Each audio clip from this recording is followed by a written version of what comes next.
What's up, everyone? Welcome in to the off-season version of Dogs Down South.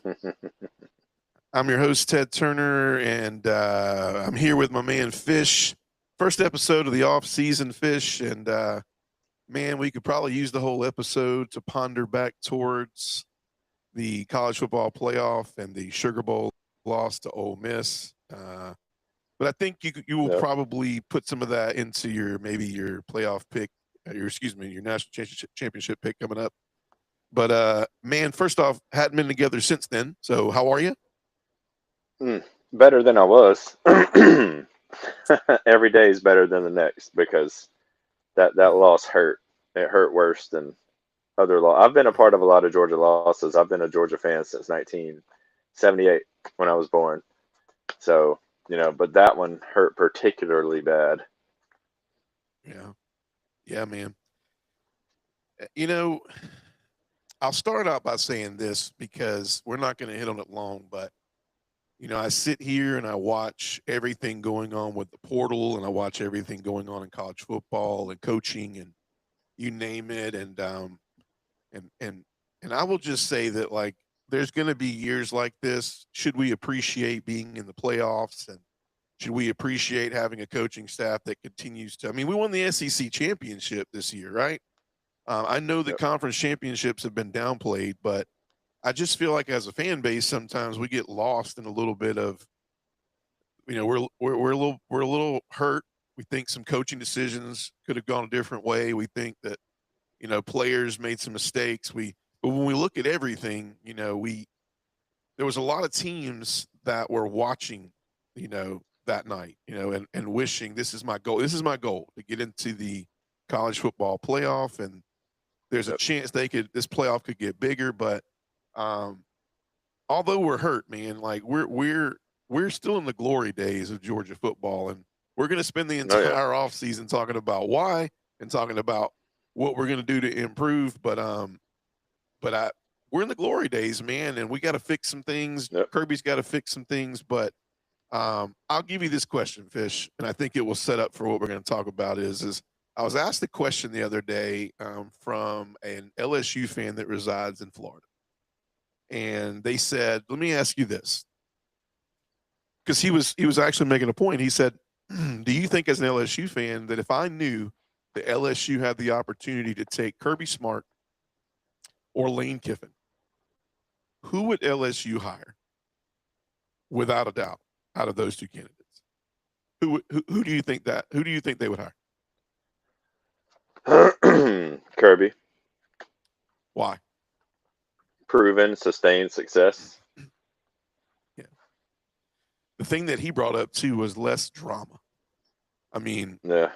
yeah, Lane Kiffin's been known for taking teams from zero to hero and the portal king and great offense, and till this year, lackluster defense. We'll Yeah. see where the defense goes and the offense goes under Pete Golding. But that answer for me from that LSU fan, and him to tell me, look, I get it. There's Georgia fans that are hurting right now, but I'm still not confident as an LSU fan. We can get back there. We don't know. We have no idea. This Yep. could be the downfall of Lane Kiffin. We've seen a lot of jobs be the upside, and we've seen a lot of Yep. jobs be the downfall. I mean, and to be honest with you, I would tell you that, Georgia fans right now are, let's call them this. Let's call them our basement stupid diehard Georgia fans that are like, it's time. Maybe it's Kirby's time, and all these things. It's just time to get off the juice, bro. Like, it's time to get off the juice. We're hurt.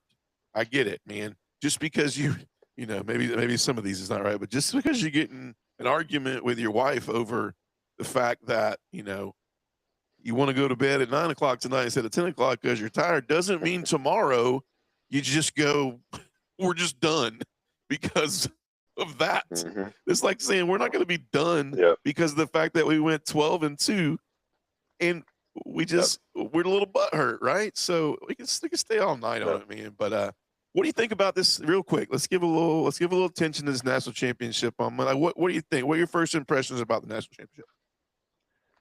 first thing I took away from the teams playing is this will be the first year since Auburn won their last national championship that a team not wearing Nike will win the national championship or play in the national championship. Both of these schools are rep by Adidas, and that's interesting to me. But I can't believe Miami's there. Indiana, after what we saw them do to Ohio State and Oregon, in the regular season and the Big Ten championship, they're not really a surprise team to be there.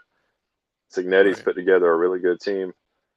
But Miami is the surprise right now to me, and they're exceeding expectations and making it almost kind of look like the committee knew what they were doing. Yeah. Like Notre Dame can't really be mad. A team got in front of them. Maybe they should or shouldn't have. That's a whole nother discussion. But they're making the most of their opportunity, which is more than 10 other teams did.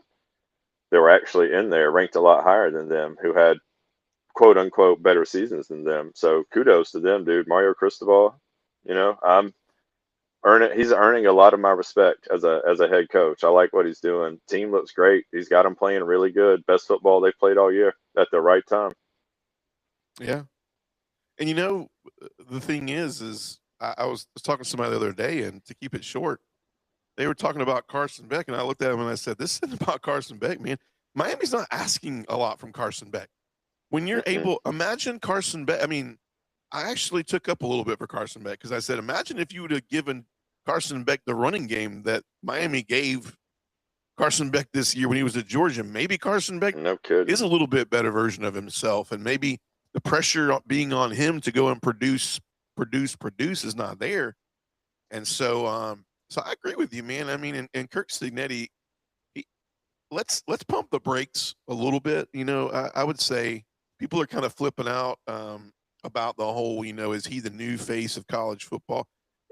Anything that's the fastest moving object is the new thing in college football. Like, this is the fastest moving thing is Indiana. Indiana hasn't, I mean, you name it, there's a 1940 something behind it. It's like it's like a damn near 100 years behind it all, Yep. So like, I get it, but pump the brakes a little bit because we don't know a lot of behind the scenes stuff. And, when you look at Kirby, and we're definitely not comparing, you look at multiple conference championships, multiple, national championships. And, there's some people out there, some commentators, that Joel Klatt, man, he's a joke, bro. Like what Joel Klatt is an absolute joke. And I hope, the mere little following we have, maybe this gets out to him, but how in the world could you sit there and say that the SEC is over and that Kirby Smart is done Kirk Cignetti is right now. We don't even know if Kirk Cignetti is human. Like, is he human or is he AI? like, isn't that a good question? Like, what do you think about Kirk Cignetti, man? I don't know. I don't know. I mean, the easy thing to say would be as a SEC fan that I don't like him, but I respect talent and success and like his game, like his ability to do what he's done. I mean, it's not hard. It's a lot less hard or a lot less difficult to do during the portal era now. Getting out there and actually recruiting a team, and putting Yeah. a team together that way without spending 25, 30, 35 million dollars, buying people cars and whatnot, it's different, so who's to say? I mean, he's obviously successful, but he's also got Mark Cuban giving him tons of money, Right. to buy and put a team together. And he's got an eye for talent, obviously, because we were talking about this earlier, 3-4 stars, 2-3 stars, whatever, he doesn't have a whole roster full of 5 and 4 stars, and Yeah. they put together a really, really, really good season. They're really well coached, I mean, hats off to him, I mean, whether you like him or not, you can't deny that he's obviously a decent football coach. Did you hear the rumor that Georgia went after Mendoza for a backup quarterback position? Did you hear that conversation? I didn't hear that. So I don't know if he was on campus, but there was conversations about Mendoza when he was coming out of Cal because we didn't know. We were still wondering, do we get in the portal for a quarterback? Is it Gunner?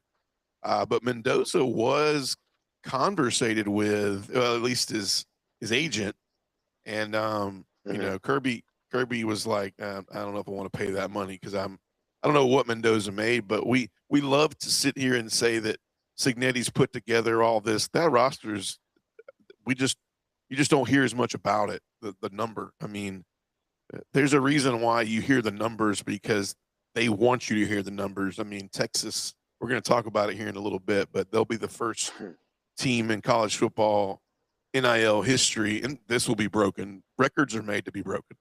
To eclipse $40 million in NIL. I mean, the Tampa Bay Rays don't have that roster, and these people are feeding children and trying. It's like, bro, I'm like, what are we doing, man? So, real quick, it's just man, going to keep going up. Who you got? Who you got Monday night? Who you think is going to win? I hope Miami wins. Just to shut up some of the Big Ten people that are saying whatever they're saying, especially Joel Klatt. I hate Joel Klatt. You know what? I like listening to him though. Call games. Him and the other guy that works on Fox. I can't think of his name. But they are not. They're not bad. Like they call a good game. But that's about as far as it goes. Like his podcast and his opinions are just asinine. Yeah. And saying things like he says about the SEC and Kirby Smart. I mean, I know he's gaslighting, obviously. He loves trolls, but still, that's just incredibly ridiculous. Oh yeah, it's crazy, man. It's absolutely nuts, and but that's what he's paid. I mean, I'm sure just like McAfee and a bunch of the other guys. I mean, Barstool Sports, they're paid to hammer certain situations, and he's paid to do that, and he's a joke, and I mean, he may get lucky. I mean, the Big Ten may get lucky and get it, but I don't know, man. I agree with you. I mean, I'm not really rooting for anybody, but I would definitely like the Cignetti rumors I mean, I like the Cinderella story of Miami, right? I mean, kudos to Miami for coming in and having a chip on their shoulder of why they possibly were almost not even considered to be in the playoff, and then come in and do a great job of running the gauntlet through a good SEC team in Texas A&M, possibly what people thought was the team that was going to work their way through and win the national championship, which was Ohio State, and then coming up and making it to play Indiana. This is going to be something that for a long time, when you look back at the ACC in Miami, what they did for themselves this year is maybe just name alone next year will go up a little bit from the fact of Miami going to the national championship. Now, I will tell you that what's really maybe Indiana has it going against them, which every time I do this, Indiana makes it look like none of this went against them. But playing at Hard Rock, and it's a home game for Miami. So if Miami's going to be in the away locker room. That's wild. That's wild, man. That's nuts, isn't it? I never thought about that. It's wild. They're going to be in the away locker room. I wonder if they visited it. But they better have. I'm assuming they probably did. I don't know how much access do they have to the stadium, before the championship, because they're a competitor now. It's not their home field right now, Yeah. All right, man. Well, listen, this is it, man. We are other than maybe talking about a little bit about who won later on. This is it, man. We're officially in the off season. Georgia already at it. Portal season is on the go. We're 2 days from the portal shutting down. Obviously, a lot of this news won't be news to everybody. We're not going to go by play of the portal because a lot of this is broken. I think some of the biggest news, just kind of off-topic news, was that we're going to hit on. We're going to hit on a lot of stuff. We got about 45 minutes here, and we're going to hit on a ton of stuff. First off, Fish, obviously, when we look at us, right? Let's look at us in the mirror. I think some of the players we're kind of waiting on in these last 48 hours will be Drew Bobo is a big piece coming back next year. I think we're just looking to see and get his confirmation. Ernest Green at the right tackle position. Gunner, I think, might be in there. But we did say this off camera. We're like, we don't even know if these three guys are like those type of guys. I mean, Gunner's Gunner's like drives a 1940 F-150. Like, is it really? And he doesn't have social media, so like, who's going to have to put that on Facebook or Insta or X? Man, it's going to have to go through like, I don't know. It's going to have to go through Chris Cole's TikTok again, like Nate Frazier did, right? That's funny. So, but that's hilarious. What do you think, man? And I was going to say this too. Let's book this too. But I think those are pieces that I feel good about. I mean, obviously, Monroe Freeling, I think, got a good grade. I think he was right to go, man. I think Monroe Freeling looked really good this year. You're one injury away from draft stocks plummeting as an offensive lineman, and he's healthy. No. And he's healthy as he's ever been. But Fish, when you look at what comes back, this is just an overall question, and we're going to mesh them together in a little bit. When you look at what's coming back for Georgia, not talking portal, not talking signing class yet. What do you like about this Georgia team entering now into 2026 of players that have decided they are returning? What do you like about them? Oh, Chris Cole is huge, and because he was coming on at the end of the season, like he was a game wrecker. That's what he was turning into. So glad he's coming back. Gonna miss Monroe Freeling a little bit. He did himself a lot of favors. This season with his draft stock. And getting himself a bag at the next level. Yeah. But like you said, you're always one injury away. And, like you said, he's as healthy as he's ever been. So, I wish him well. Yeah. I feel good about what we got coming back. I mean, we did lose a lot.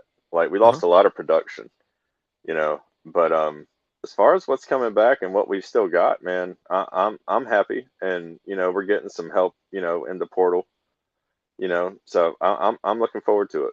Yeah.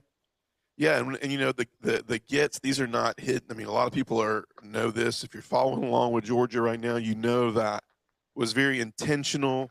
I think we talked about it off camera, Fish, that I think Kirby was intentional about going. I did not like the depth we had in the secondary. T-Rob mentioned it at the very beginning of last year, which I was brought on to and didn't realize this, but he said it in the earlier part of the season last year. He said, I think we have good players in the secondary.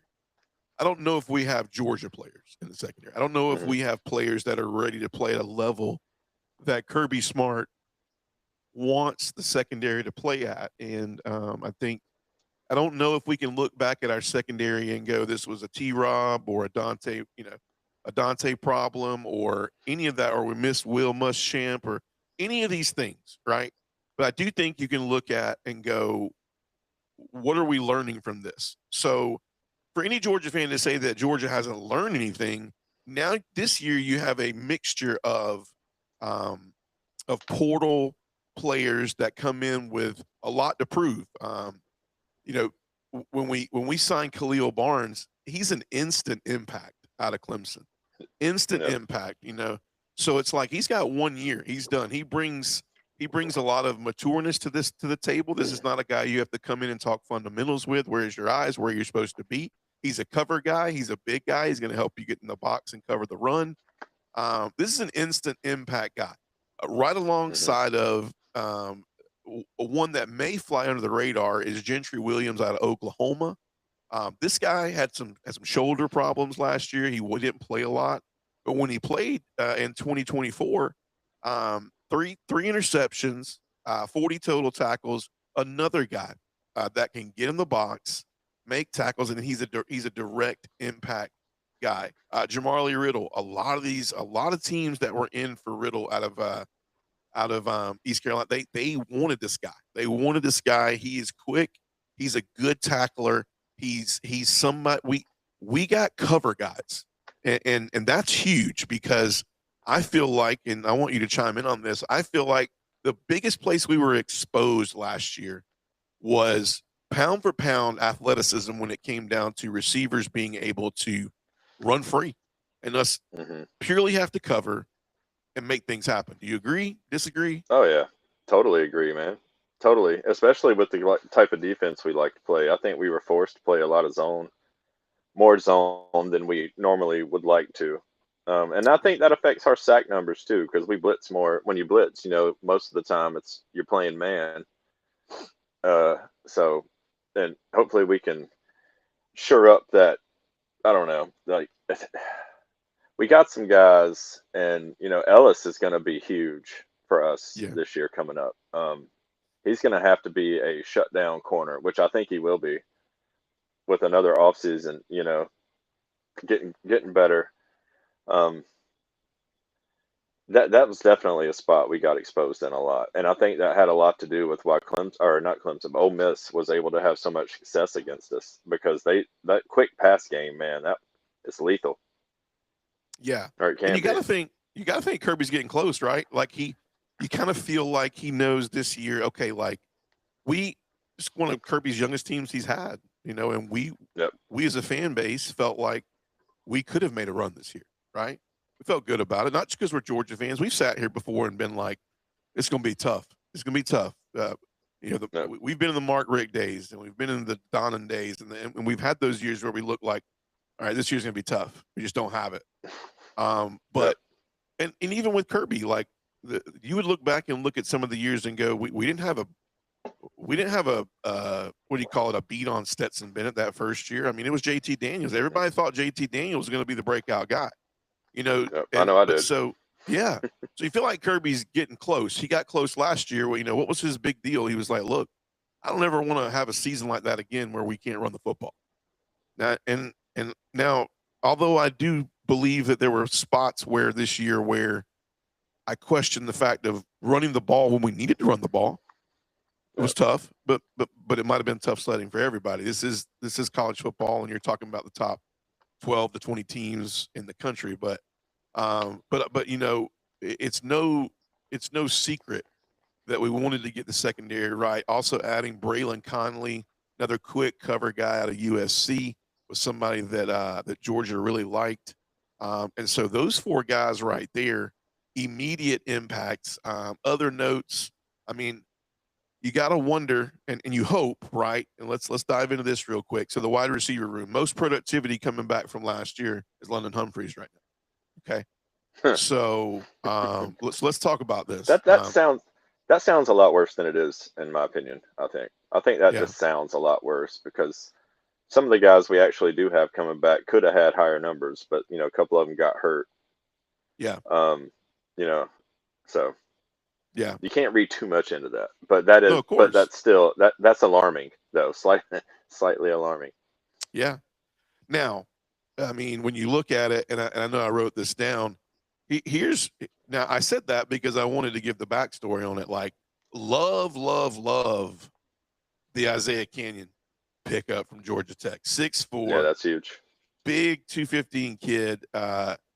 You know, you could tell we wanted to replace Colby Young. We wanted that body. We wanted that go-getter body that could go get a ball, could win some 50-50 balls, and could just out-muscle some people. He had a good game twice against us, and he comes with a little bit more God-given speed than Colby, I think.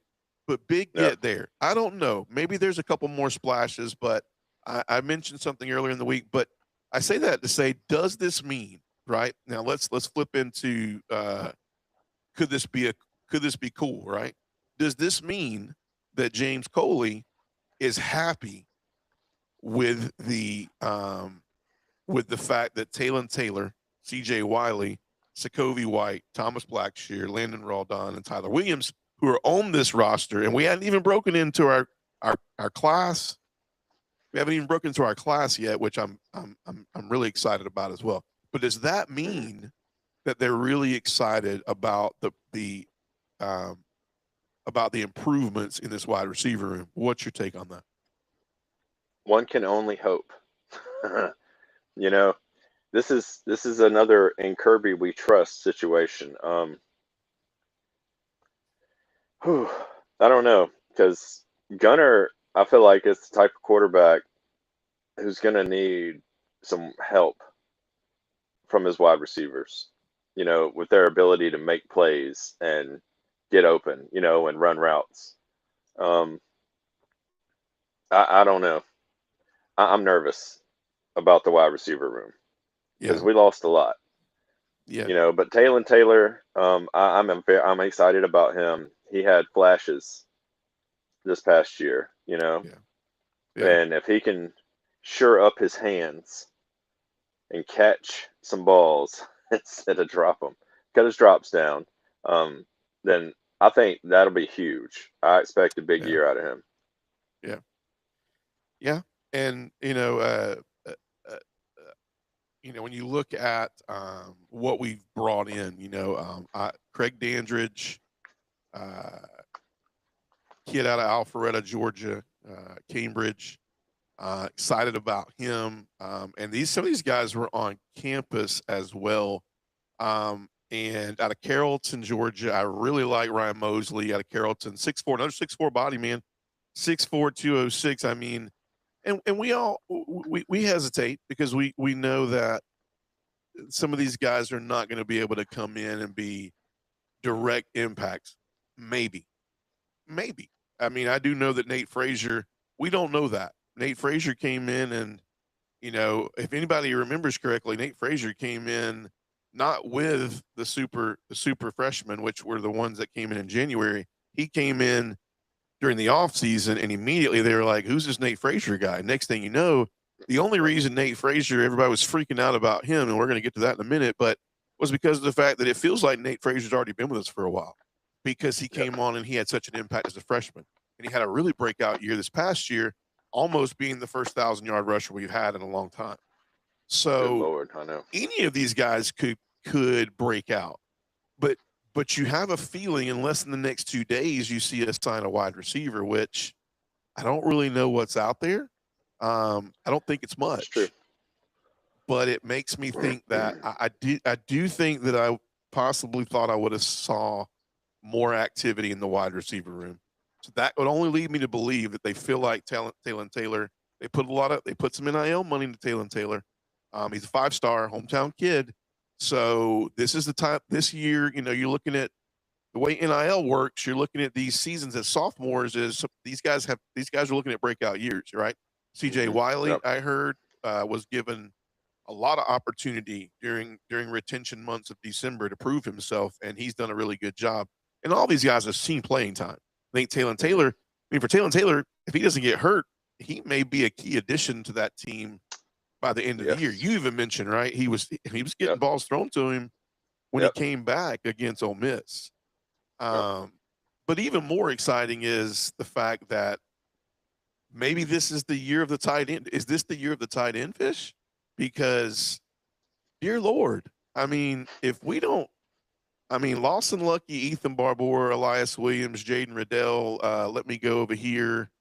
I mean, dear Lord, man, I've heard so many good things about Caden Prothrow, man. I mean, Caden Prothrow, 6'6". I mean, dude, line Elias and Caden up 6'6", and what is he's 6'7", right? I mean, dear Lord, Yeah, he's do we see huge. do we see that, right? How do we even know Caden Yep. Prothrow? I mean, Caden Prothrow weighs 210 pounds, man. I don't even know. Is he being even recruited as a tight end? We don't know.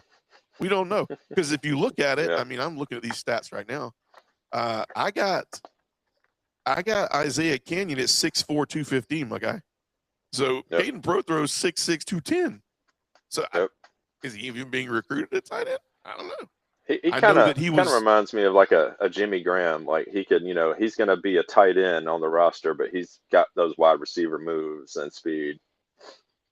Yeah, I don't know, man. But that tight end room, like maybe it's the year of the tight end. If you tell me that, I I'm mean, cool with that. you remember the year? I mean, Lab McConkey, Brock Bowers, man. We could have loaded everybody up on their backs and rode home to Yep. victory, and that's just how it is. And Todd Monken knew that, hmm and he rode that. And that is the reason why a lot of our troubles that year were taken care of in situations. You know, when you looked at those situations, you knew who was getting the ball. Just like Zach Yeah. Branch was touching the ball, you knew that Ladd was getting the ball. And just like when Frazier's getting the ball on the ground, you knew that Brock Bowers was going to get it. And it didn't matter how he got it. You know, it was the end arounds, it was the pop passes, it was the, you know, it was just very intentional about that. But Yeah.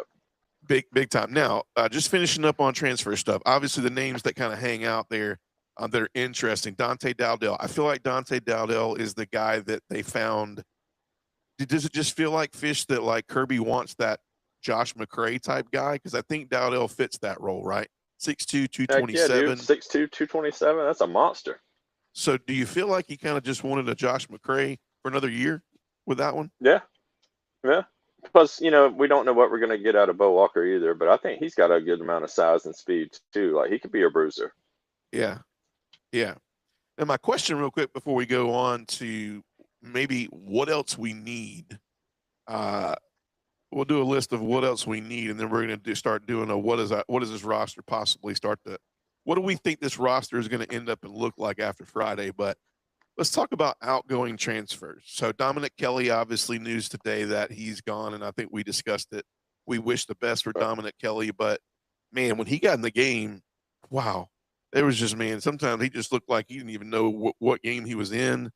A lot of stupid penalties. Kirby was in his ear. I mean, go pull some of the blowout games when Dominic Kelly got in the game. Poor guy, man, I felt sorry for him. So, Elam He doesn't like Madozie, getting coached. I agree. I agree with that. He doesn't like I getting agree with that. coached. I agree with that.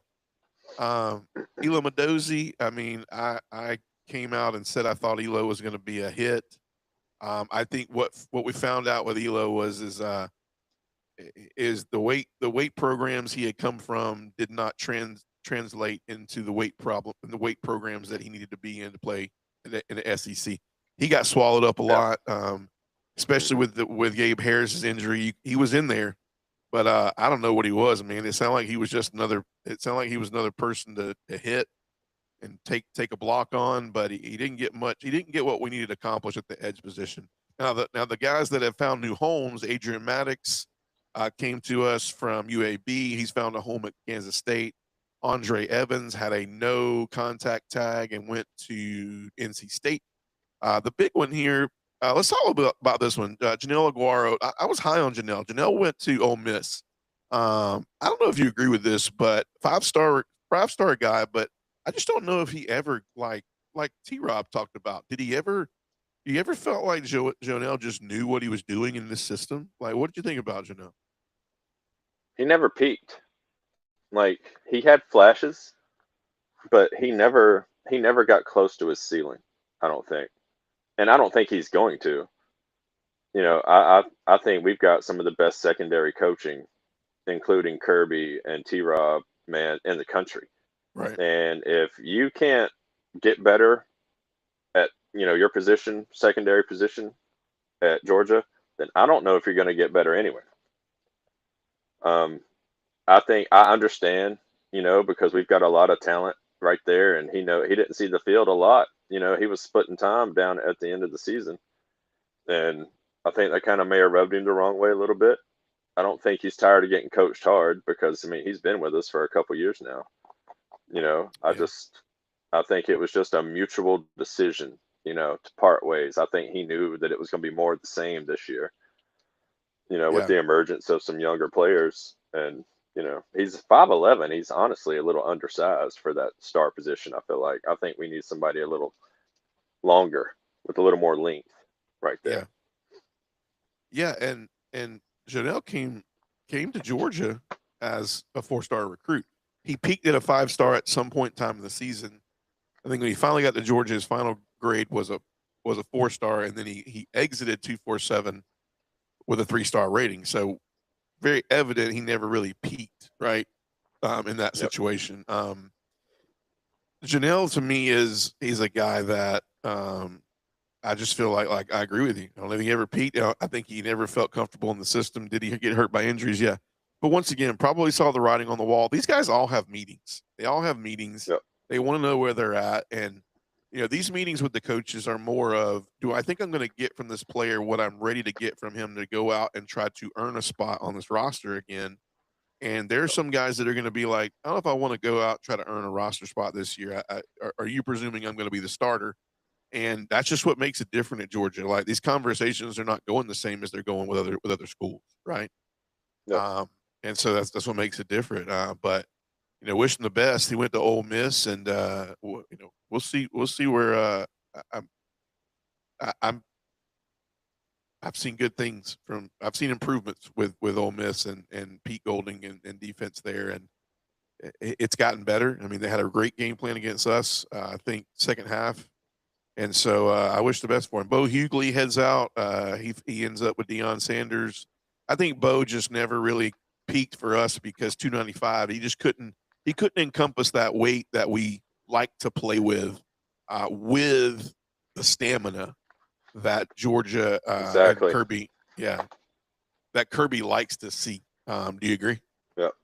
Oh, dude, stamina is a huge thing. I'm telling you, man. After that 2020 SEC championship game, right where we just ran out of gas in the Yeah. fourth quarter, dude. We just got straight embarrassed in the fourth quarter because I mean, those guys, Jordan Davis, Jalen Carter, and then Devontae White, man, they were just gassed. They could Yeah. not keep up, man. And you can tell Kirby put a big deal on stamina between the SEC championship and the playoff Yeah. that year because, man, against Michigan and against Bama again in the championship in 21, Hmm.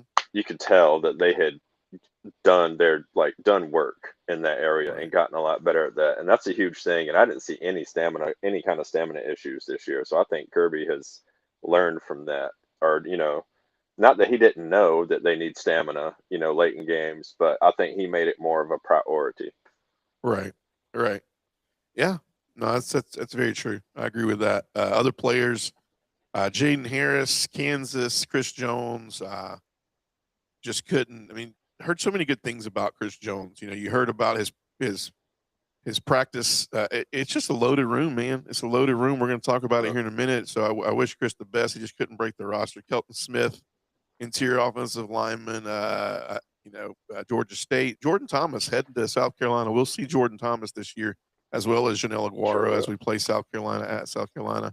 And then the last four that have not found homes yet, Nair Daniels, which obviously we know Nair Daniels went through a little trouble with Kirby, kind of got on his bad list and never really saw the writing on the wall, and had big kid, man, 6'8", 345. But once again, can you play it that weight, right?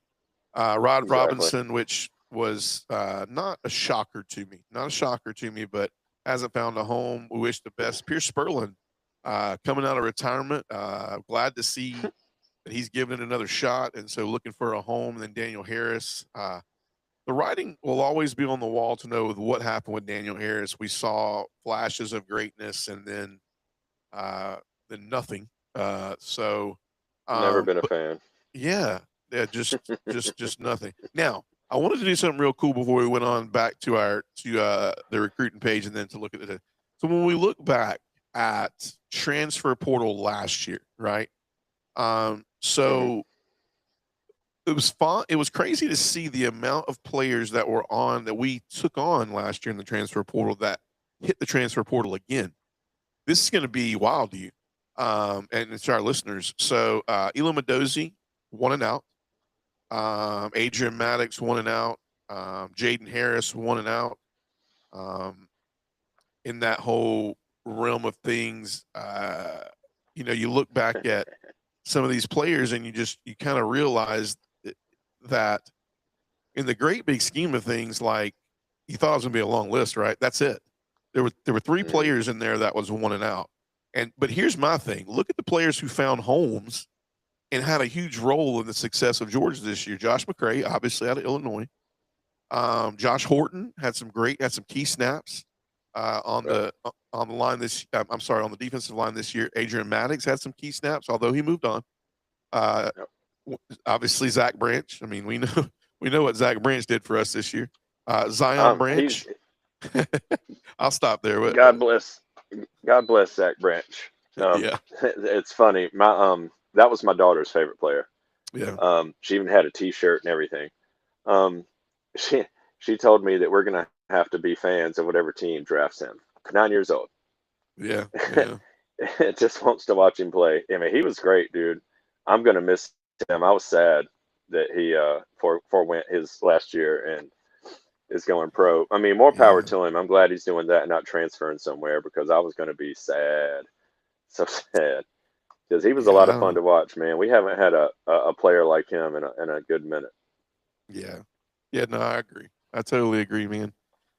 But you look at some of these guys. I mean, and his brother. I mean, all that was said about Zach and Zion Branch was so positive. Both of Oh, those kids were such a positive impact to the locker room, and it makes you trust in Kirby when you look at these players. A lot of these players, Noah Thomas, that we brought on last year, were huge for this team in a lot of yep, ways. yep. But also, not to be that guy, but I want to call attention to the fact that of the things you didn't hear much about, right? I didn't hear much about Chris Peel, Nick Reeves, Marcus Easley, Nitro Tuggle. I think he's left again and trying to find a home.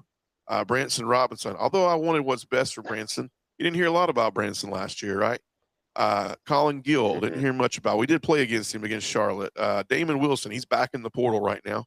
A lot of people are like, Jeez. you think Georgia's going to get Damon Wilson? Well, I don't think Georgia, who has an acting NIL lawsuit with Damon Wilson, is going to take Damon Wilson back from Missouri. Anthony Evans had a good year at Mississippi State, in my opinion. Had a real He good did. year. I agree. Jaden Rashada, he's trying to break a record and find his sixth team, I think, seventh team. Ha! Ra That's Thomas nuts. is now at Troy. Jake Pope, Wow. didn't hear much about Jake Pope. Troy Bowles, Michigan, didn't hear much about Troy Bowles this year. I'm sure he probably regrets that. Hmm. Impemba didn't make the field for Texas A&M this year. Justin, I mean, look at the losses last year. Jamal Jarrett, USC. I think we did see him. Uh, David Daniel Sisava from Troy. Michael Jackson III, Purdue. I think he's looking for another team. And then Humphrey. You know, Humphrey. I mean, Texas A&M. He didn't make the field, dude. So I don't know, Nope. man. In the portal, I'm starting to believe in Kirby and trusting Kirby in the portal. I Me just too. like I really am, and the portal is evolving. Like it's evolving. The first major year of the portal, I remember the big get was Trevor Etienne, right? And I thought we would Hmm. see Trevor Etienne come back, but the big gets were Trevor Etienne. But I wanna call some names out from our first kind of, I call it our first big time hype portal, right? Man, it was cool to see. Remember Ben Urasek, man? Like I was starting to kind of get on board with him, right? I mean, pretty Yep. just a selfless kid that came in. I mean, he couldn't survive in our tight end room now, but a selfless kid. Hmm. Colby Young was a part of that room. I'll give you Yep. another name, Xavier McLeod, who's coming back this year, who's going to be a vital part of that defensive line. And then dun dun Yep. dun, London Humphreys, right there, a part of that first portal class. And so I'm excited about the portal, and we were very intentional. But before we move on and we kind of start shaping this roster to close the night, Fish, what do you? Let's. I want to ask you questions. First question is what do you think was the most? Which out of those are your most exciting get? And the second question is who were you most shocked to see hop in the portal from Georgia and leave? So who are you most excited about, and who are you most shocked to see go? This year, Yeah. like this season. Okay. Mhm. Uh, Let's do the Bo first one. Hewley, honestly. Okay, you're okay. Shocked to see go, Bo Hughley. Like, yeah, really, honestly, and kind of. I mean, I know that his size, like we were discussing earlier, isn't really what we wanted it to be, but that he had a lot of promise. I feel like he had a lot of promise. And I don't know if he wasn't going to get a lot of playing time or he didn't like being coached hard, because I'm sure that I don't know. I just feel like Kirby's practices are a lot more strenuous than Prime's. Just my opinion. And I Yeah. and I feel like Kirby even mentioned that last year. Coach kids that don't want to be as physical when they transfer out. Like Kirby mentioned that you know that he wants to go play those teams. Like they feel like the grass is greener. They don't like, man, Kirby's crazy. His practices are way too, whatever, for whatever reason. But I was kind of sad and surprised to see him go. Biggest Khalil get, you think? Barnes, as far as Yeah, yeah, Khalil Barnes. I like I Khalil. think I think he's going to provide a lot of veteran leadership in the secondary. Yeah, I like Khalil. I like the Khalil Barnes get, just to not be the same. I'll say mine. I really think Isaiah Canyon's going to be special, man. Like he's got that speed. He's got that Noah Thomas type body. He's got that speed Hmm. mixed in with. But um, what I saw on film that I really liked is he reminded me of Colby Young because of the fact of he goes and gets balls, like he gets them, like he has a big catch radius, which is Hmm. something that, if you remember, one of the biggest reasons why AJ Green was such a phenomenal receiver from Georgia was if you threw it in his area, man, you didn't have to be perfect. You just had to get it in his area in a spot where he could only catch it, and he caught it. And in the highlight Yep. reels for Canyon, like I saw him, you could put the balls in spots where he could only get them, and he went and got them. He catches the ball with his hands. He doesn't let it get to his body. And once he catches it for that 6'4", 215 body frame, I think he runs pretty well. So I'm excited about Kenyon. The person I thought that I didn't think would go would be, after hearing the conversation, was probably Aguero, and I'll tell you why. And I'm glad you said it earlier. You know what it tells me about Aguero is that he just doesn't want to work. He may be scared Yep. that he doesn't want to compete, and it's like, if I got to compete against him, and he saw us, maybe he took a little bit of I don't know, he had an attitude about it, maybe a wrong word, maybe, but he just kind of had a toot about the fact that we went out and we took 4 people out of the portal in the secondary, and he looked at it and was like, maybe they just think I can't, I'm just not up to par. Well, no, we know this very well, that Kirby Smart is going to play the best players regardless of who they are, their name, and their title is freshman, sophomore, junior, senior. Like, he's always been about Yep. that, and so I don't think Joel wanted to work. I think he wanted some. I think he wanted to go a place that he felt like he was wanted. They probably gave him a number. He felt like he was wanted.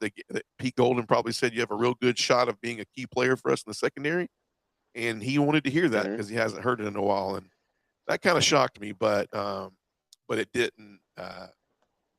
But it but it didn't, after the fact of concurring in what you said, was maybe he just didn't want to work. Maybe he just didn't want to compete. Yep. Maybe he wanted the easy way out. All right, so real quick, we're going to talk about like where we think, Fish. Let's go through a little bit of depth chart. Let's talk about what this room could look like.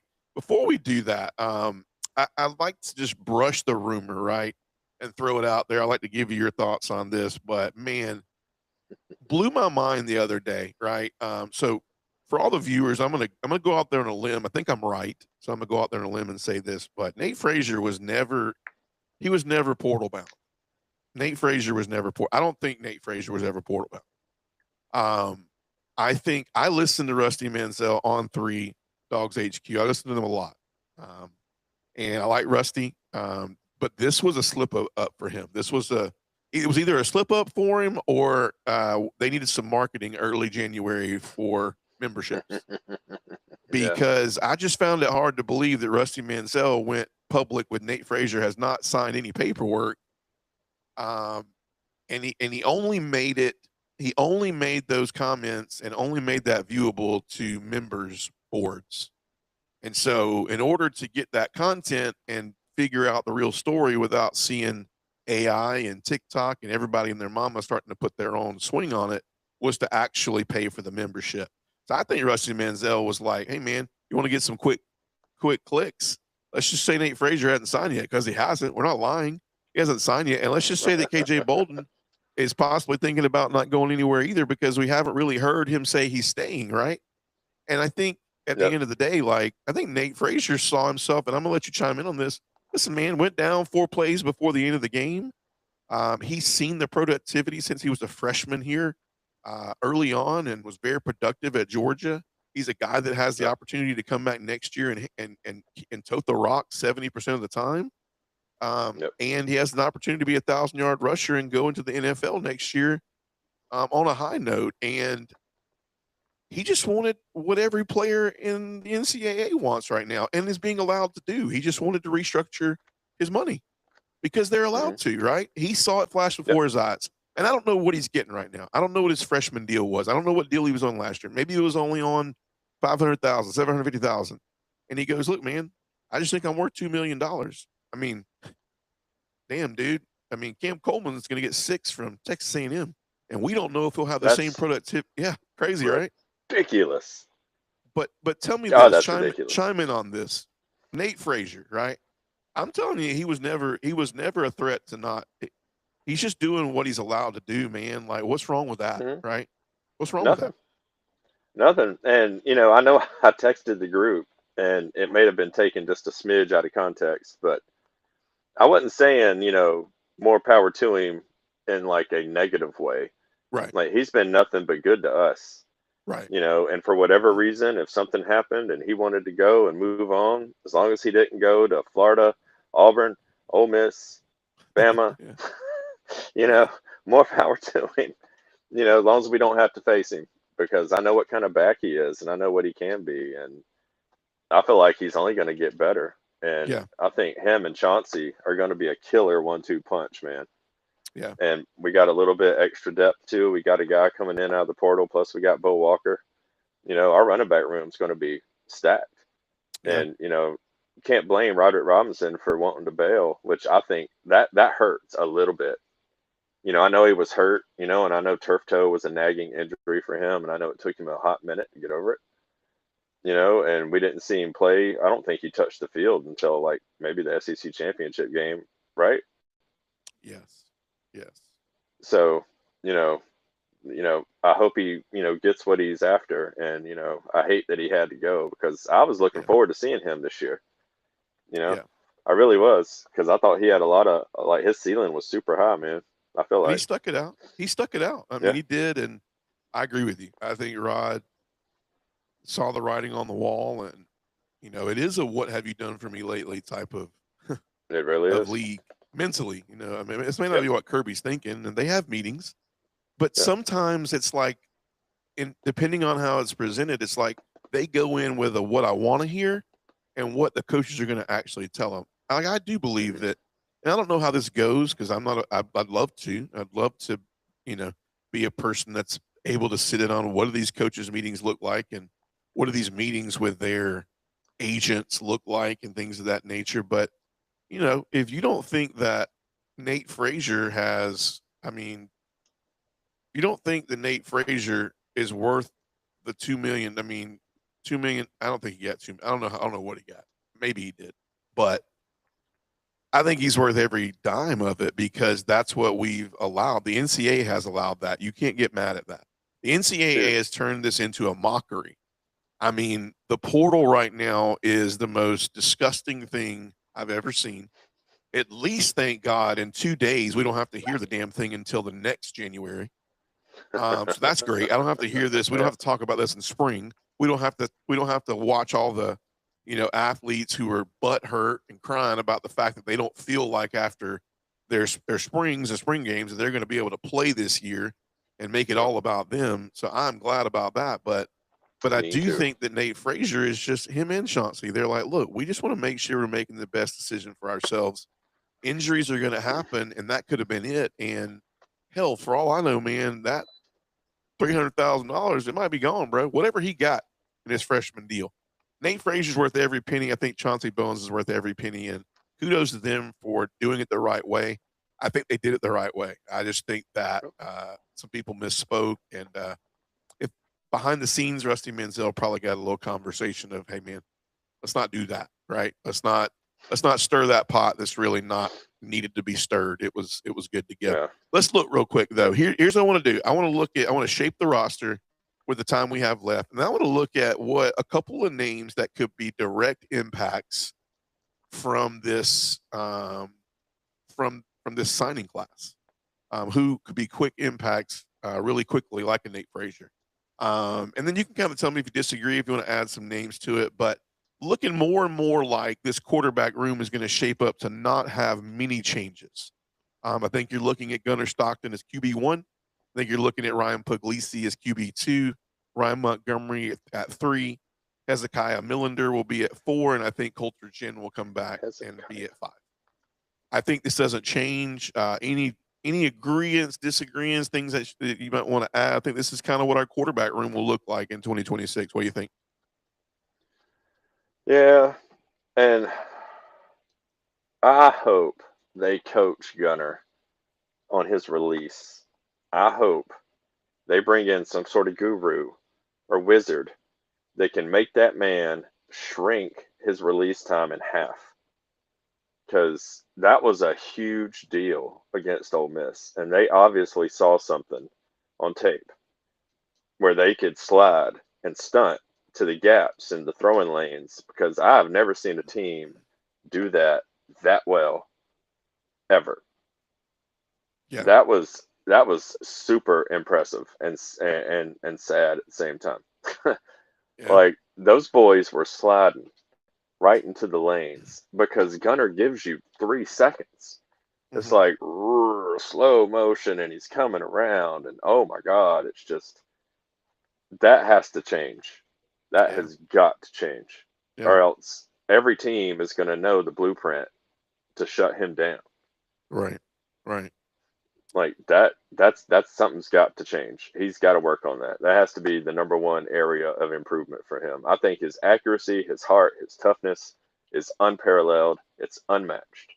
Yeah. But he has got to work on that release time. He has got to get that ball out of there, man, a lot faster. Yeah. Yeah. No, I agree with you, man. And very good, very, very good notice on that. So sorry, something I didn't think about. But I agree. I mean, and do we think Gunner's going to get better next year? We got the whole summer to talk about it, and I think he will. Me too. But his leadership and his grit and his ability with the playbook to come in and know it is going to be a huge plus for a team coming back that's loaded with veterans. Yep. Running back, I think you see Nate Frazier, Chauncey Bowens, Dwight Phillips Jr. could possibly take on a little bit of that Cash Jones type third down role, maybe. Dante Dowdell, Bo Walker, and then and by the way, these are presumably what I think has seen the most work. There could be some names that flash there. We do have a good bit of running backs that are on our roster. And I think Jay Lamar, we picked Jay Lamar up out of, if I'm not mistaken, Colquitt County. I think he could be somebody. I don't know if he could be like a Nate Frazier year one where he comes on the scene with, a lot of hype and things of that nature. But Jay Lamar is the running back that they went after in this spot, number 16 ranked positionally out of Colquitt County, hard runner, 6 foot 205. He's running back stature. I mean, he's a guy that they're excited about, and so he's the one running back we took this year. The other one we went after, I think, took $5 million from Texas Tech.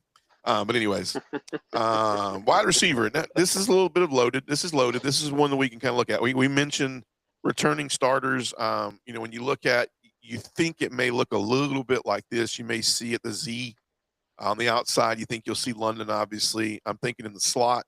I do think this is a year that you may see Sokovia White break out a little bit and maybe try to take on a little bit of those targets that Zach Branch. He has the stature, kind of Zach Branch. He has the speed. So this could be a Sokovia White Helton breakout year. I think when you look at CJ Wiley, Talon Taylor, you can look at them working their way into some of those roles. We talked about Thomas Blackshear, Landon Raldon, Tyler Williams, and obviously, I do think you don't go out there and pay for Canyon and not use him, right? So he's probably going to be out there at the Z, probably opposite of London. If London's, dude, listen, London's been more than just a wide receiver for Georgia. One of the best special team players we have, right? Yep. So excited about that. But CJ Wiley, a lot of excitement around that.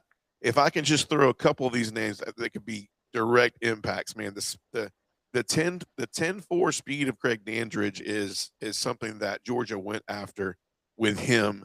Ryan Mosley, he's played big time 6A football in Carrollton. Carrollton obviously competing every year for the state championship. 6'4", big body, hands. They were really excited to get their hands on Mosley.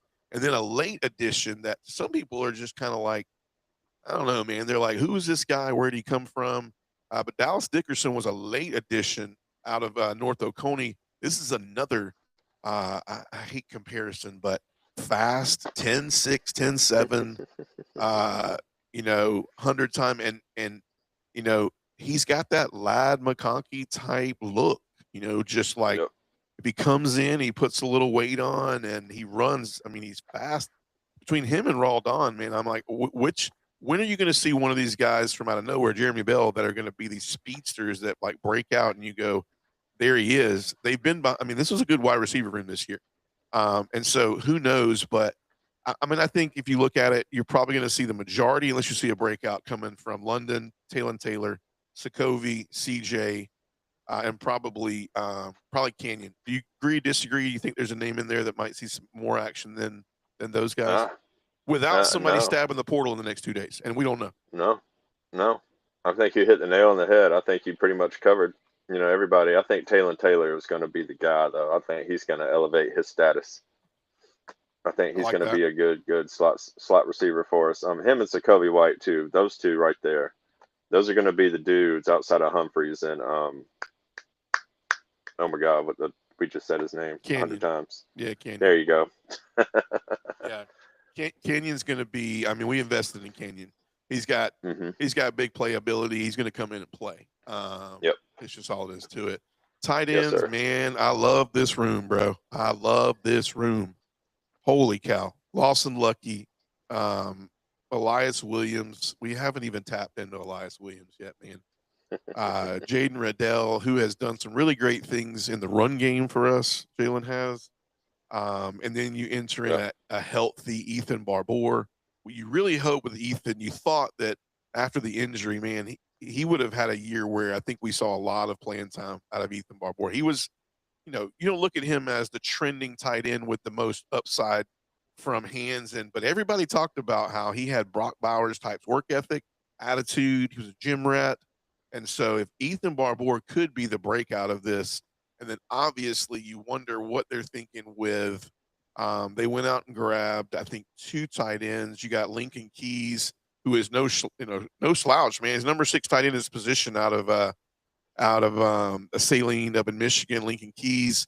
And then obviously the big get is Caden Prothro, the 5-star out of right here in Georgia at Bowden. And then we went and got I think we took 3 tight ends. Yeah, Braden Fogel.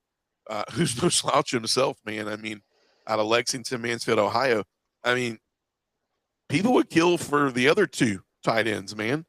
And we went out and grabbed 3 to add to it. That adds to a room of Lawson Lucky, Ethan Barbour, Elias Williams, and Jaden Riddell. What do you think about this tight end room? I'm just as excited about it as you are, and I also feel like we're going to have the best run blocking tight end room in the nation. I feel like that we're going to run a lot of 2 tight end, 3 tight end, like especially in the red zone, especially inside the 10. And we're going to put Frazier and Bowens, and we're just going to run the ball, pound it, run it, pound it, run it, which is good because I want Nate Frazier to get about 1,200 this year.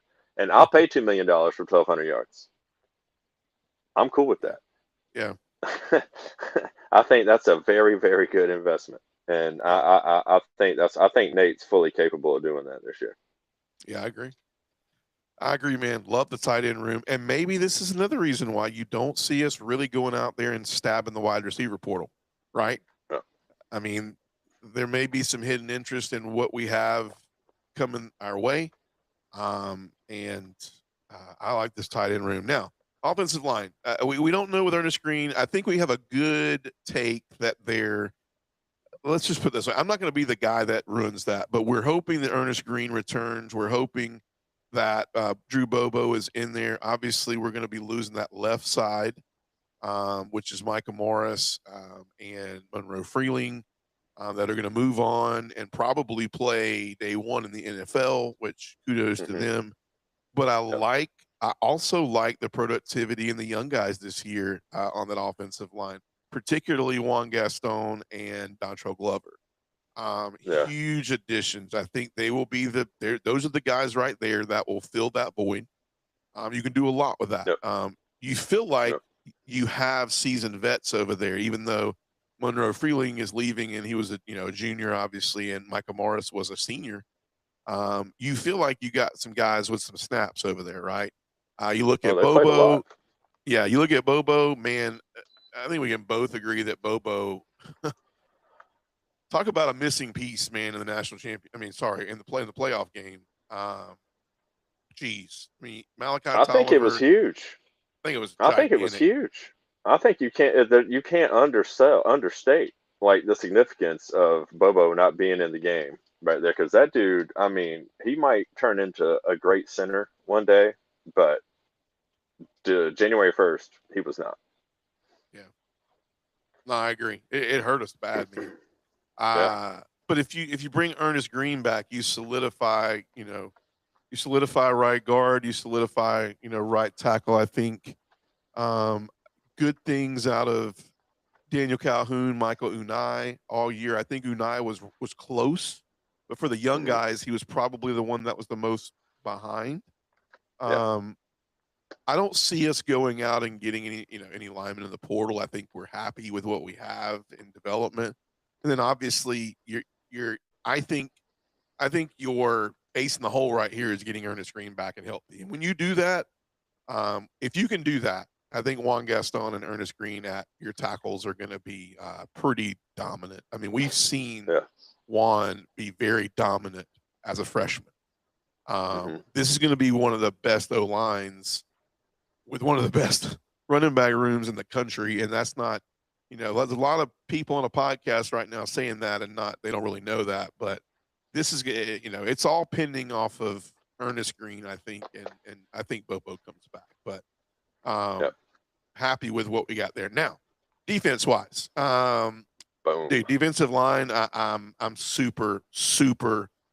This is an area that I really we need the defensive line to free up our linebackers. We have to.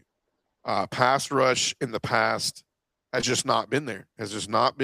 And we have linebackers that are athletic. But let's talk about this. So you look at the big question I have for you, Fish, is how do you feel about this? Is this a copy paste? Are we going to see improvements? Are we going to see this grouping get to the quarterback this year?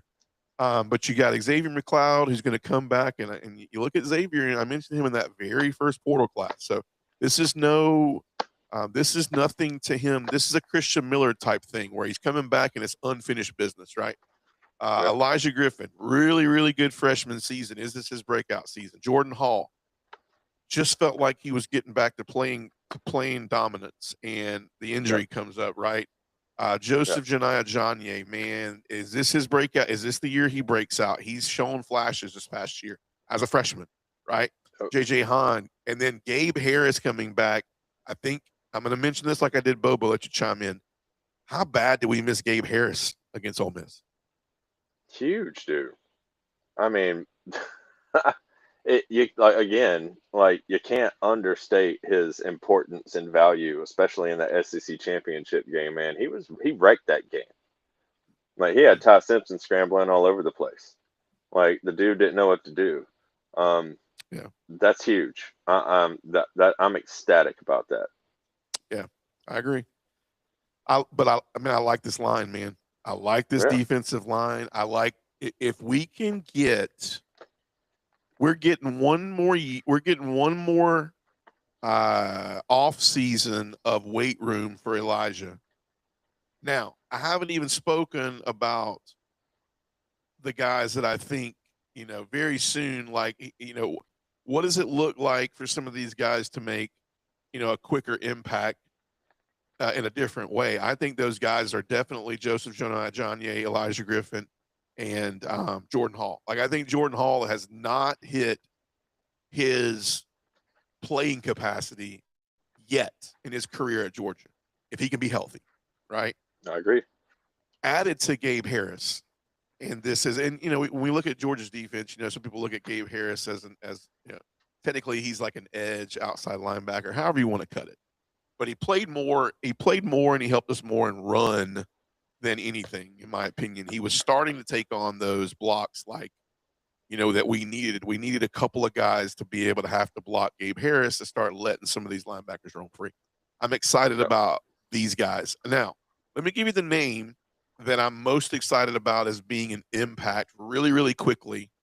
And I didn't mention this as well on the offensive line, and I will.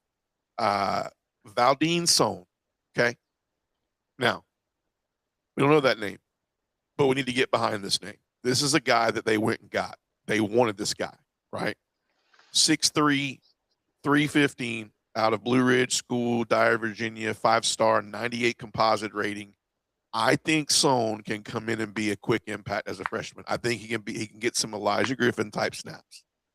This is a guy everybody wanted. He was recruited heavily by Auburn, Florida, Alabama, Nebraska, Ole Miss, Texas. This is a guy that we got, and he is going to be, in my opinion, he's going to be a wreck. Number 2 defensive lineman at his position, and he was the number 28 overall recruit. And this is added to an already very, very good defensive line. So keep an eye out for that name. And then one other name I want to bring up on the offensive line that could be a freshman that could have a Juan Gaston type impact very quickly is Akeem Ugboko. He's out of South Garner, North Carolina, 6'6", 280. Needs to put some weight on, but they like this guy. They like this guy a lot. Once again, heavily recruited. Number 8 at his position, was recruited by Florida, Clemson, Alabama, Auburn, Texas, Oklahoma, and Miami. So, just really heavily looked at, but this is a guy that everybody's excited about. 247 composite has him as a 98.3 at his position. Wow. But I do think if you look at him, the one thing that jumps out to me is are they going to be able to put some weight on this guy? He's 280. Seems like a little bit low for what Kirby wants, right? You would think. But I really like this defensive line. I think you see this defensive line as a positive. As if you remember correctly, this time last year we were talking about possibly coming into the season, defensive line might be a question mark. So question mark. Yep. Linebackers. I know you love the outcome of Raylan coming back. You've been high on Raylan. I saw some things that you talked about with Raylan this year. I agree. I think Raylan is a very good tackler. I think him coming back is going to benefit him. I think it'll benefit Georgia, and I think it was classy to know that maybe Justin Williams and Chris Cole needed one more year to get to the playing status of being able to know how to line that defense up after C.J. Allen obviously declared. So this was a big get for Georgia. Chris Cole, Justin Williams. I mean, this room is loaded, Fish. Chris Cole, Justin Williams. I think this is the year that the Sly County's Aiden Walker, he breaks out this year, man. He showed flashes of greatness. Quintavious Johnson, what a year Quintavious had. I mean, he just came out of nowhere. I love what one name that I didn't want to forget and leave out was A.J. Crua. Let's talk linebackers, man. What do you think about? We didn't go out and get a lot of linebackers. We didn't go portal. We didn't really go. We lost some. What do you think about this room? Don't need transfers. We're good. We got the Nagurski winner. You hear it here first. I'm telling you, Raylan Wilson, best linebacker in the country. He's going to bring that trophy back to UGA where it belongs, LBU. I'm super excited, dude. Between Chris Cole and Raylan in the middle, that's not going to be a problem. If they stay healthy all year, not a problem. Yeah. No problem. Quintavious, I like him a lot. I like the way he looks. I like I like his shoulder, like the way he wears his shoulder pads and everything, man. He looks like a monster out there. And late in the season, especially against Bama in that SEC championship, dude, he was a monster. Yeah. Ty Simpson just had nothing to do, could not do anything, not know where he was half the time. And he got hit hard. The defense, if the defense had played like that against Ole Miss, now granted it's a different kind of offense, and I know it's hard because you're on your heels sometimes, and they had us on our heels a lot. We couldn't just tee off We couldn't just pin our ears back and go after Trinidad Chambliss. And even when we did, the man somehow like put on his little magic shoes and got away from us.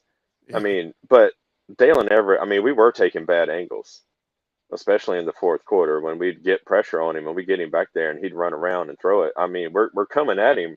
We're giving him room to escape, especially on that one. I can't remember what down it was, but it was late in the fourth quarter and Everett came on a blitz and had him dead to rights, dude, Yeah. Made an athletic and play. just overran his contain, like just gave him like a clear shot to get out of the pocket and run and scramble and make a magnificent throw. Yeah. More power to him. Trinidad played the game of his life, dude. That was the best fourth quarter any quarterback played this year in college football, bar none. Yeah, we always bring that out of. It's funny. It always takes a quarterback to just play out of their mind Yep. to beat Georgia, right? Yeah. That's a tribute. Excuse me. It is.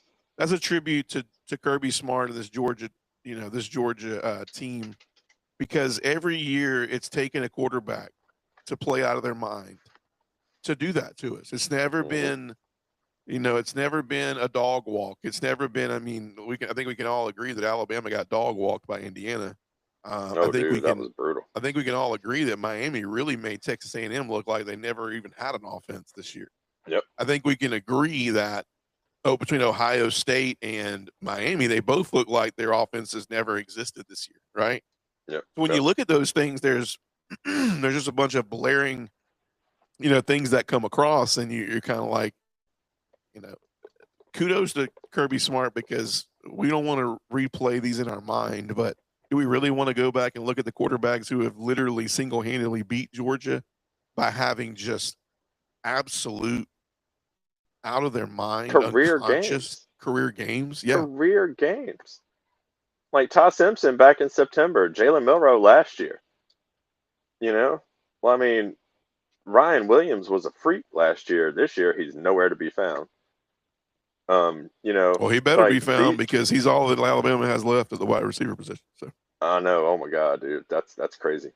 But yeah, like all these quarterbacks are turning into Patrick Mahomes or Tom Brady or whoever, for a half or a quarter or a whole game, and like that's a testament to how good we are and how good our defense is and how well we're coached. And no matter what, we win or lose, you can look at the other side, you can watch the tape, and anybody that knows anything about football is gonna, wow, at the quarterback, at the opposing quarterback, and our losses for the past 3 or 4 years. And that's what it takes. It takes a perfect, flawless offensive game to beat us. Yeah. If we don't beat ourselves. Yeah. No, I agree, man. I agree. And then obviously what's left is the secondary.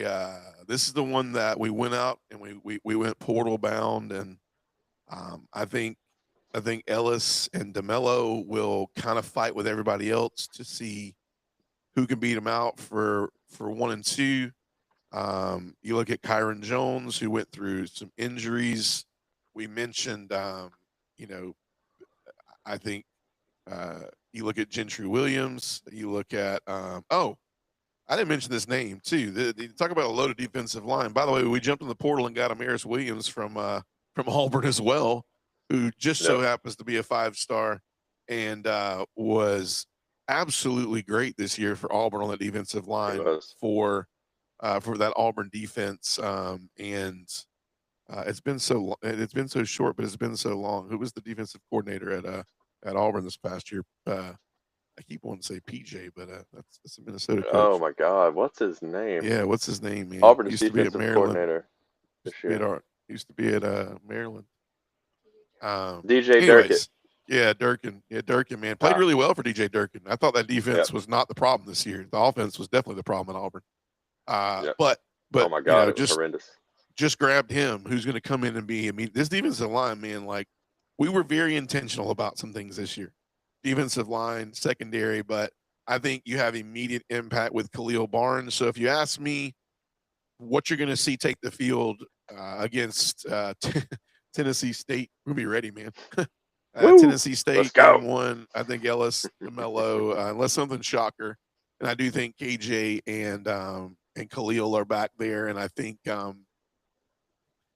you see some additions of Braylon Conley taking over some of those reps. Gentry Williams taking over some of those reps at cornerback, along with Kyron Jones. And we were very. Here's the last thing. We were very, very intentional about recouping that secondary as well. We took six incoming freshmen that all will enroll early, and some names in here and some grades. Caden Harris was, I mean, late addition steals were trying to come in to get him. Caden Harris, cornerback out of Haywood, Brownsville, Tennessee. Late stabs of tampering, trying to grab him last few days before he got in. I don't know if you recognize the Justice Fitzpatrick name, but huge pickup out of St. Thomas Aquinas. That's big boy football down there. 4-star composite rating out of there. I like Zach Fort, safety. He's got that safety body type out of IMG Academy in Bradenton, Florida. That's big boy football as well. And then last but not least, out of these two, there's two more names I kind of wanted to throw on this list.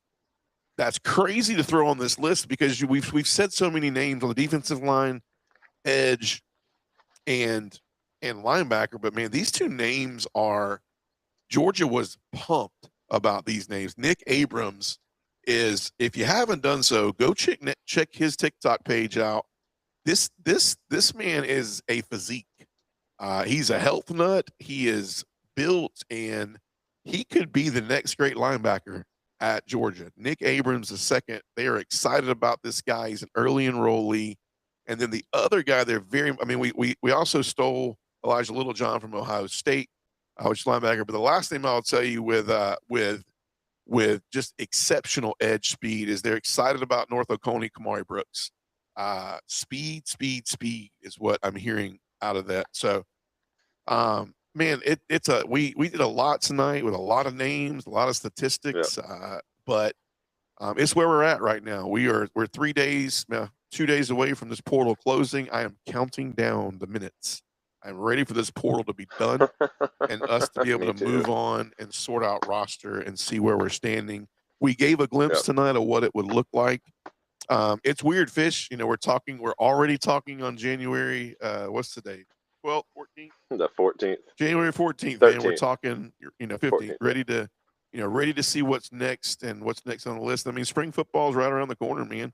We got one solid dead month period, and then we're already talking about, who's going to be wearing what number, and we're into spring football. And then the great thing is, man, I think the spring will be different this year because this will be a year where players are going, all right, I'm not going to be so worried about where am I going to be here or am I going to leave here? They're going to be more worried about, I need to put effort in these 21 to 25 days and get better. And if we can have an off season like that and these freshmen can get better and not worry about where they're going to go and if they're going to hit the portal, that's just going to tell the tape a lot for Georgia in the offseason, getting ready for the schedule next year, which, might you add, is going to be a challenge. I mean, is it a break from the previous years? Maybe a little, but it's still going to be very challenging. I mean, we got to go to Alabama. We do get Auburn at home. We get Missouri at home. We got to go to, the big road one is Alabama. We get Georgia Tech at home. We get Florida and Mercedes-Benz. That's interesting. So next year is a schedule that lines up pretty daunting. 2027. I don't know if you looked at it, but I think we're at Texas, at LSU. No. LSU's at home. But we're like 3 straight road games in the SEC at the end of the year next year, and those include I don't even want to look at that schedule. The 9-game schedule for the SEC is crazy, man. It's absolutely crazy. But anyways, Fish, any last words? I know tonight was a loaded night of stats and things of that nature, and we're going to have some fun stuff ahead during the off season. We're going to talk impact players. We're going to talk what we think at each position group. We're going to break this team down from top to bottom. We're going to talk coaching staff. Everybody wants to hear about coaching staff. Everybody's going to want to hear what we think about Bobo. What do we think about the secondary coming in? What do we think about Looks like coaching is going to stay pretty consistent. I mean, I don't know. I don't know if it lines up with the portal, but looks like we're going to stay pretty consistent. So, any final thoughts? What do you think? Man, if you need something to occupy your time, Georgia related, between now and spring game, keep an eye on that basketball team. Yeah. The men, Yeah. not us taking anything away from the women, but the men could be better than we have been in a long time. Definitely very entertaining and fun to Yeah. watch. So keep an eye on them. I agree. I turned them on for the first time all season the other night, and I will say that I will watch from afar because I think I might have brought them bad luck because I turned them on against Florida and they got drilled, but that's okay. I mean, we lost one of our key players midway through the game, and basketball is a game of runs. I think the score doesn't tell what it was back and forth all night. And Florida's also a team that went crazy in the portal. I mean, they added Boogie Flan from Arkansas, and he's great. They got a good And team. they got the freaking Twin Towers down there. They got my 7'9" man who can just dunk the ball without shoes on. It's stupid, man. It's crazy. That's Got a good wild, team. dude. Got a good team, but Georgia. Hey, Georgia they definitely came went back and and forth beat with them. South Cackalack the next game. They're still ranked. We're Yeah. all right. I agree. When's the last time we were ranked midway through January? You We can't weren't. tell me. We weren't. We were trying to get Exactly. ranked. Matter of fact, I haven't turned it on. We got a score tonight. We're playing Ole Miss, right? We got Ole Miss tonight. Yeah, I haven't checked the score yet. No, Gotcha. I've been. Let me see. Oh, nope, not playing yet. Not playing yet. I might have the times wrong. Well, Fish, always fun, man. Not fun the fact that we're not talking about. I mean, I would love to be predicting the national championship and us be in it, but that's not happening. But I mean, every team. Go ahead. Sorry, 63-59. My bad. 63-59. We're up. We're up right now. Sorry, my bad. It had to reload. Sorry. No worries. One to turn on to finish the night out, but yeah, Yes, man, sir. we love to be talking about national championship, but there's only two teams that are not already in the process of getting their next season going, and that's Indiana and Miami. And kudos to those teams, and best of luck to them. Hopefully, it's injury free, and may the best team win. And I will tell you that we'll have a lot less to be concerned about if Indiana does win, Fish, because I don't want to see these message boards when they go, well, maybe Carson Beck wasn't the problem. I don't know, man. Like, nobody ever said Carson Beck was the problem, but I will say that he had tendencies of not being a great teammate, and he had tendencies of being a little bit of a head case. Hell, for all we know, maybe the reason he's having a better year is because he's less worried about his TikTok girlfriends and more worried about football. That's just me. I think a lot of distraction. Definitely a lot of distraction for the man last year. Yeah. Well, man, Fish, I enjoyed it, man. We're going to catch the end of the game. Thanks, everyone, for joining. Yes, if you haven't already done so, make sure you go like and follow us on YouTube. Let's get that page hopping for next season. TikTok, Dogs Down South. We're close to that 3,000 follower mark on TikTok. So if you haven't done so, go follow us on TikTok, YouTube, Dogs Down South, Apple Podcast, Dogs Down South. 24 hours later, you can catch all the previous episodes. This one will be up tomorrow at this time. So you want to know everything about the portal and looking into next year's roster and depth chart and all things of that, go and join it. For myself, for Fish, and for all the dog fans out there, hope you guys have a great rest of your week. And as always, on Dogs Down South, go Dogs.